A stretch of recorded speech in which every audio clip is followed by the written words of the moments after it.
Hello, Graham from ArionGames here, and another video on a very warm day about what the spirit of fighting fantasy is, and by extension, advanced fighting fantasy. So I have to apologise for the mess behind me. I'm still renovating the games room downstairs and had an unexpected delivery of wood for the floor, so everything from there had to come upstairs. So I'm literally surrounded by piles and piles and piles of games and RPGs. So on to the spirit of fighting fantasy. So I, like many other people, especially in the UK, have been almost defined by the fighting fantasy game books. I got my first one when I was around about 10, and it shaped my childhood, it shaped my adolescence, and it shaped my adult life as well going on. But what is special about fighting fantasy? What is different? Now, obviously, the fighting fantasy books were a derivative of the early role-playing games, especially D&D. So you've got dungeons, you've got monsters, you've got orcs, you've got whatever. So that is not really very surprising. That's taken for granted. But there are certain elements of the fighting fantasy game books and advanced fighting fantasy that I think are different to both earlier and later games. So I've already done a video on resource management, so managing stamina, luck, rations, magic points, etc. And these of course were very evident in the game books.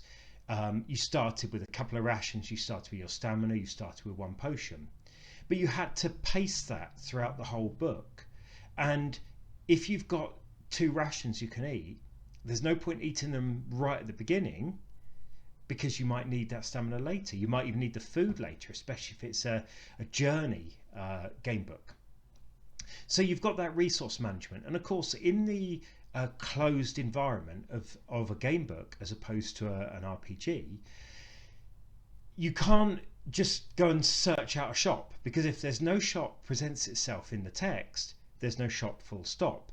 Whereas in an RPG, you can often stop at a village and say, well, I'll go and buy some rations, and the director can say, well, there's no shops open. Well, fine, I'll offer this peasant some money.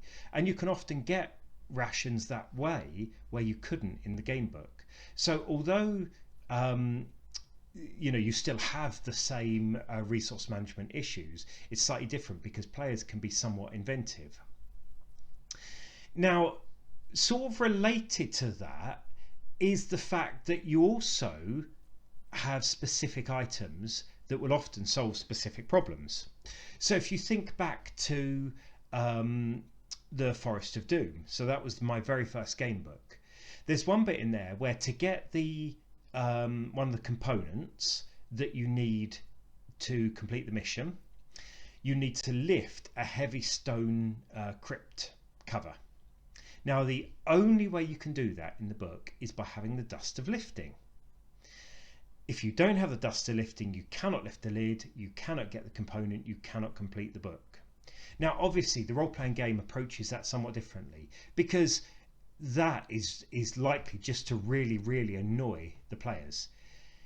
If you offer them the dust of lifting to be bought at the start, but of course they've got limited money and they can't buy everything, there is a possibility they won't buy the dust of lifting. Now, of course, the game books are designed to be played through again and again. So the idea behind that in the game books is you get to that bit and you don't have the dust and you go through and you can't complete it. So you do the book again. And the next time round, you may well buy the dust. Then you find out that you've got the right component, the right ingredient to get that component.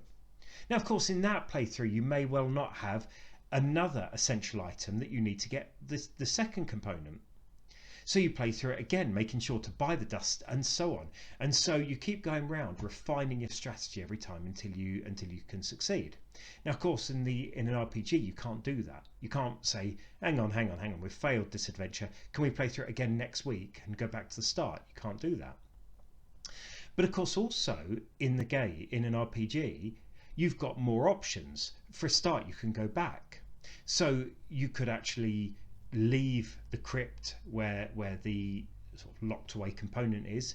You could find a big lever and come back and lever it off. Or if there's more of you, you could use several characters. Of course, in Forest of Doom, you don't have character magic, whereas you probably will do in an RPG, and so on. But you can still use the same principle in Advanced Fighting Fantasy. So you have the duster lifting that lifts this crypt lid off, gives you one of the components. Now, if you've got that, what it means is when the party gets there, they can say, how do we lift this huge thing? Oh, we can use duster lifting, put it on, lift the lid, get the component, on we go. Nice and easy. If they don't have it, that is not a barrier to them getting the component. They can find another way around, but it's going to take them longer, and time may be a pressure. It's going to potentially harm them. If they have to go and find some big levers, the only place to get that might be the woodland copse, where there's some wild boar who they have to fight that costs them some stamina and or luck and or rations. So by having the correct component, their life is made easier moving on through that bit of the adventure. If you don't have it, it's not a block to completing it, it just makes it more difficult. And so therefore the choices as to whether to buy the duster lifting or not become relevant. Now, of course, it's not necessarily an informed choice. They don't know to begin with they need the duster lifting, but it is still a choice. And I think that is part of the fighting fantasy experience, if you like. And related to that is the fact that many of the adventures in the game books require you to collect something along the way. Now, Warlock of Firetop Mountain is a certain number of keys to unlock the Warlock's chest. If you don't have enough keys, or you have the wrong keys, you cannot unlock his chest, you cannot complete the adventure. In Forest of Doom, you've got to get the 2 parts of the hammer, and so on. Now again, there is a slightly different dynamic to this. In a game book, if you don't do it, you go back with your map and you play through again to find all the keys. You can't do that in the adventure, as already mentioned. So what you've then got to do is find a way to make sure that it can be done, even if they miss a turning, don't look in a certain chest, or neglect to investigate something.